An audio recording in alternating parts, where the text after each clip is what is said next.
안녕하세요. 랜드고 세종치유부동산 세종푸마입니다. 오늘은 중개업 현장에서 부딪히는 중개인의 부동산 거래 신고와 주택 매수인의 자금 조달 계획서 작성 요령에 대해서 함께 알아보도록 하겠습니다. 사실 이 제도는 정부 정책 목적 달성을 위해 만들어진 제도인 것은 10분 이해하고 남음은 있습니다만 중개 현장에서는 볼멘 소리를 넘어 원성도 적지 않습니다. LTV다, DTI다, DSR이다, 삼심으로 죄 틀어막아 놓은 금융권의 조달 루트까지 넘어 가까스로 집을 장만했는데 증빙까지 마련해서 제출하면서 이렇게까지 해야 하나 정부에 대한 본심을 적지 않이 드러내는 모습을 종종 목격합니다. 그러면서 한편으로는 우리나라 사람들 참 수능적이다 싶습니다.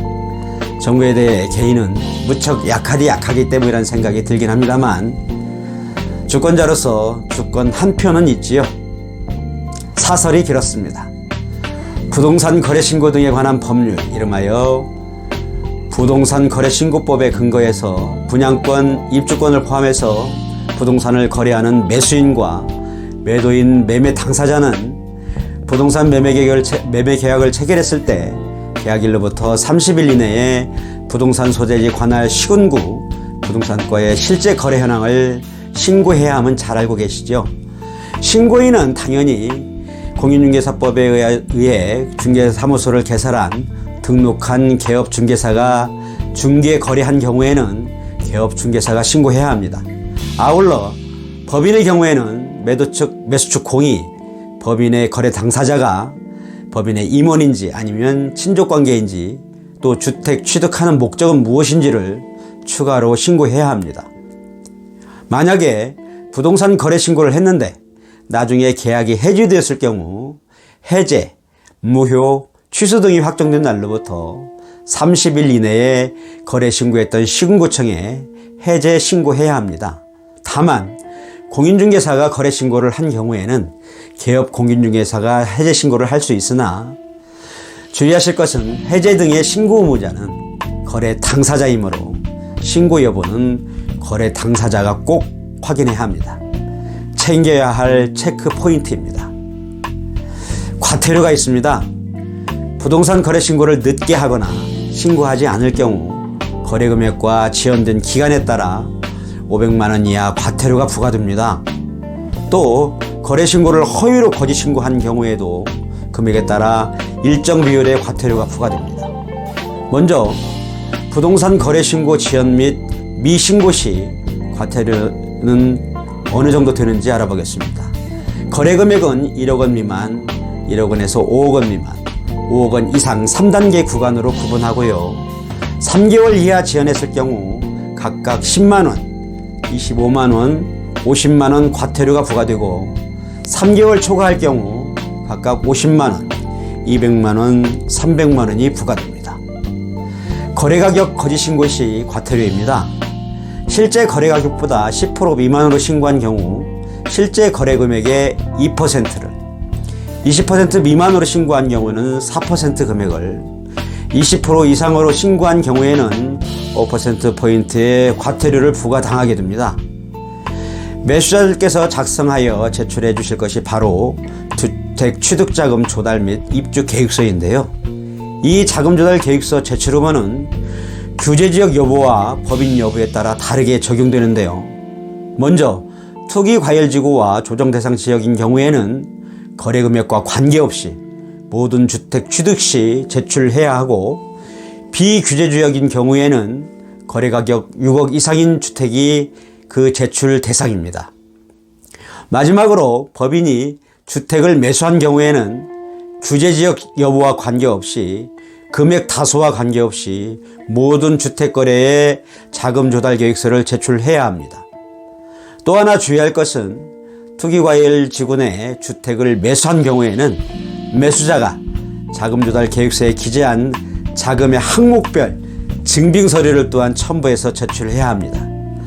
자금 조달 계획서 또는 증빙 자료를 제출하지 아니할 경우 500만 원의 과태료가 부과되고 실무상 웹상으로 신고하게 되는데 이때 실거래 신고필증이 발급되지 않아 소유권 이전 등기가 불가능하게 되니까 매수자는 적극 협조해야 하는 사안입니다.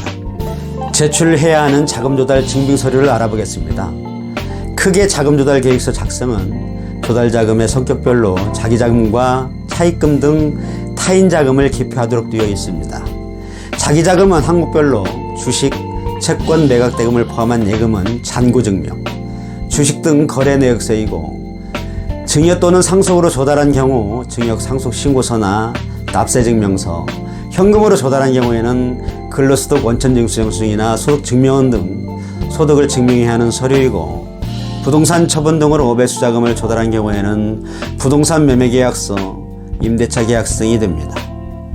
차입금을 금융기관으로부터 조달한 경우에는 금융기관 부채증명서나 대출신청서, 임대보증금 등으로 조달한 경우에는 임대차 계약서, 그 밖에 차입금은 금전 차용을 증빙할 수 있는 차용증과 같은 서류입니다. 신고를 받은 관청은 신고 내용의 적정성 여부를 검증하는데 실무에서는 누락된 내용이나 수정 보완해야 하는 내용을 친절하게 안내해 줍니다. 신고받은 관청은 신고 내용에 위반 행위가 있다면 과태료 등 필요한 조치를 취하게 되고요. 주택법, 공인중개사법, 상속세 및 증여세법에 위반이 있다면 관계 행정기관에 통보해서 필요한 조치를 하게 됩니다.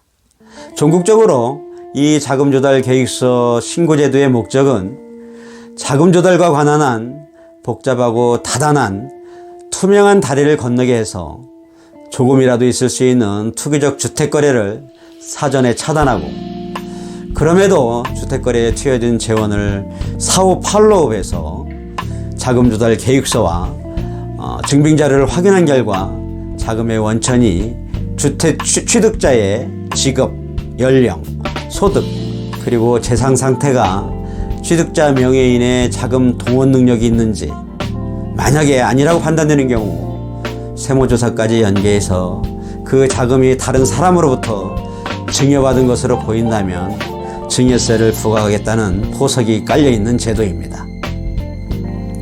따라서 정리해보건대 정당한 자금 출처로 인정받을 수 있는 자금의 원천은 이미 신고된 소득 금액이거나 신고된 상속 또는 증여받은 재산이거나 재산을 처분하고 대가로 받은 금전이거나 부채를 부담하고 받은 금전으로만 주택을 구입해라 라는 제도입니다. 금융차입조달에 제동이 걸린 상태에서 집값은 천정부지를 뛰고 취업은 어렵고 일자리 보전도 어려운데, 그리고 코로나까지 참고해서 자영업자들은 어렵다고 아우성인데 이 자금 출처 신고제도 풀리 납득이 가는 제도인지 납득이 오는 제도인지 씁쓸합니다. 지금까지 저는 랜드고 세종치구부동산 세종부마였습니다. 감사합니다.